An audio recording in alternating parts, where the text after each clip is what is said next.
Assalamualaikum warahmatullahi wabarakatuh. Alhamdulillah. Alhamdulillahilladzi arsala rasulahu bil huda wa dinil haq liyudhhirahu 'alad dini kullihi walau karihal kafirun. Ashhadu an la ilaha illallah wa ashhadu anna Muhammadan abduhu wa rasuluh la nabiyya ba'dah. Yang saya hormati dan yang saya ta'zimi, Bapak Arif Mutakin selaku Kepala SMK Al-Islah Surabaya. Yang saya hormati dan yang saya taati, Bapak Ibu Dewan Guru, staf dan karyawan beserta jajarannya. Tak lupa pula sahabat dai, siswa-siswi SMK Al-Islah Surabaya yang insya Allah dirahmati oleh Allah. Pertama-tama marilah kita panjatkan puji syukur kehadirat Allah Subhanahu wa Ta'ala, yang mana atas limpahan rahmat, nikmat serta hidayahnya kita bisa melaksanakan peringatan hari besar Islam Isra wal Mi'raj Nabi Muhammad sallallahu alaihi wasallam. Kedua kalinya sholatuhu wassalamuhu semoga tetap tercurahkan kepada junjungan kita, Nabi Agung, Nabi besar, Nabi akhirul zaman, Nabi Muhammad sallallahu alaihi wasallam, yang kita tunggu-tunggu syafaatnya di yaumil qiyamah nanti. Biqaulihi Allahumma salli ala sayyidina Muhammad. Sahabat dai, sahabat dai rahimahullah. Tahukah sahabat dai semua, perkembangan memprihatinkan pada masyarakat Islam di Indonesia saat ini adalah kecenderungan meninggalkan akhlakul karimah dalam menghadapi kemajuan zaman. Para pemuda, para generasi bangsa, para generasi emas meninggalkan akhlakul karimah ketika menghadapi masa depan yang cemerlang. Padahal akhlakul karimah itu penting ditanamkan kepada diri kita. Akhlakul karimah mencontoh Rasulullah, meneladani Rasulullah Sallallahu Alaihi Wasallam. Faktor penyebab dari rusaknya, hilangnya akhlakul karimah untuk menghadapi masa depan adalah banyak faktornya. Namun salah satu di antara banyak faktor yang mempengaruhi tersebut adalah kelalaian didikan dari orang tua. Salah satunya terutama adalah ibu. Mengapa harus ibu? Kok tidak ayah saja? Karena ibu adalah al-madrasatul ula, pendidikan yang pertama dan yang paling utama bagi seorang anak. Orang tua harus paham apa yang harus dididik terlebih dahulu kepada anak, sehingga anak tersebut menjadi anak yang soleh, solihah, berakhlakul karimah. Nah, didikan yang paling utama adalah akhlak yang baik.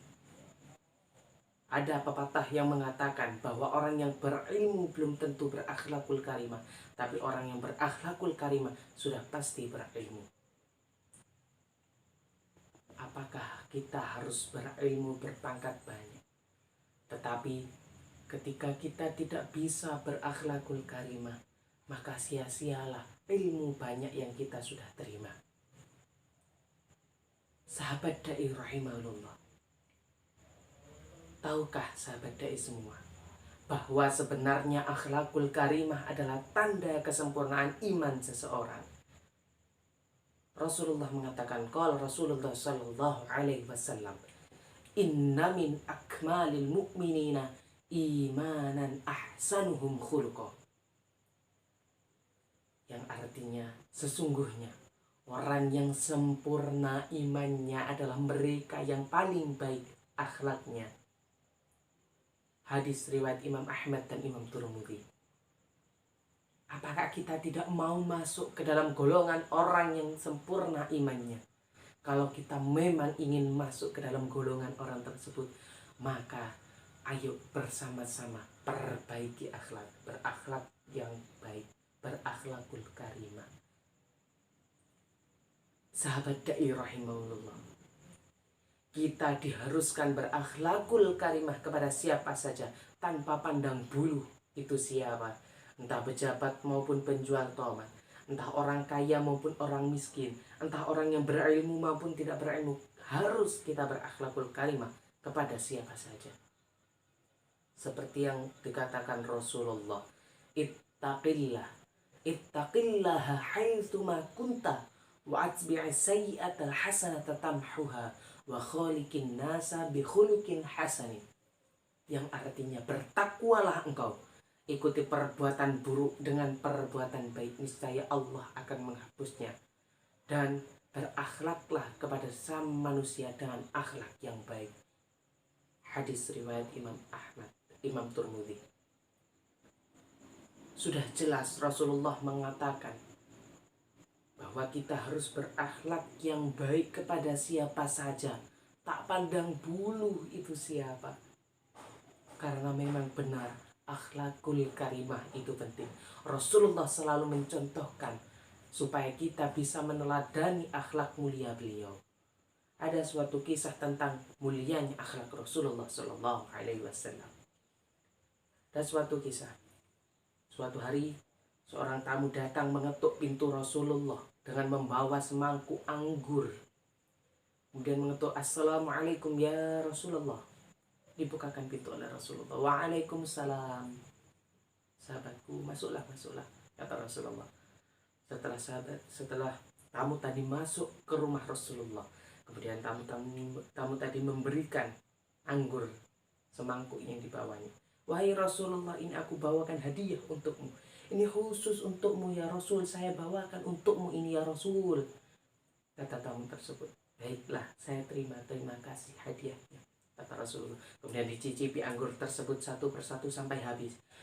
Si tamu merasa gembira, riang, senang, tak karuan. Akhirnya si tamu pamit kembali pulang. "Rasul, terima kasih ya Rasul. Ini hadiah terbaikku untukmu ya Rasul." Kata tamu tersebut, "Baiklah, pulanglah engkau," kata Rasulullah.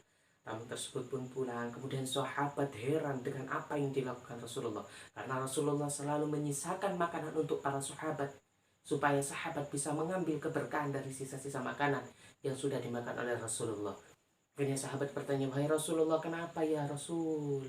Kenapa engkau habiskan semua? Kami pun ingin mendapatkan keberkahan dari sisa anggur yang engkau makan ya Rasul," kata sahabat.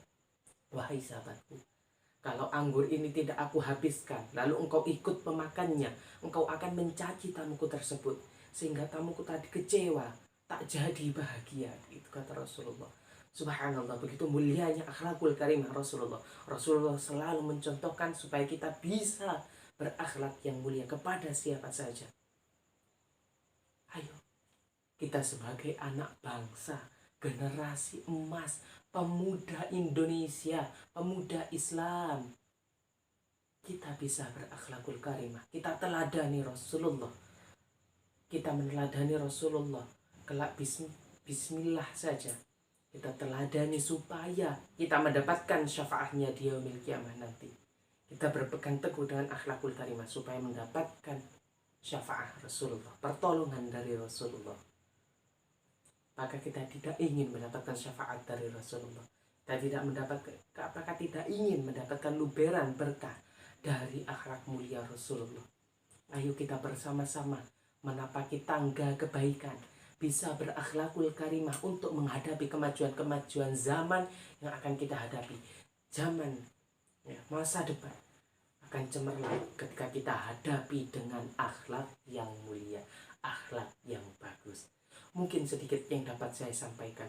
Semoga apa yang saya sampaikan tadi bisa kita lakukan bersama-sama. Kita bersama-sama menapaki tangga kehidupan yang lebih baik lagi. Beli buku di toko buku, jangan beli buku di toko sepatu. Cukup sekian dariku. Semoga bisa bertemu di lain waktu. Akhirul qaul, wabillahi taufiq wal hidayah, waridha wal inayah. Assalamualaikum warahmatullahi wabarakatuh.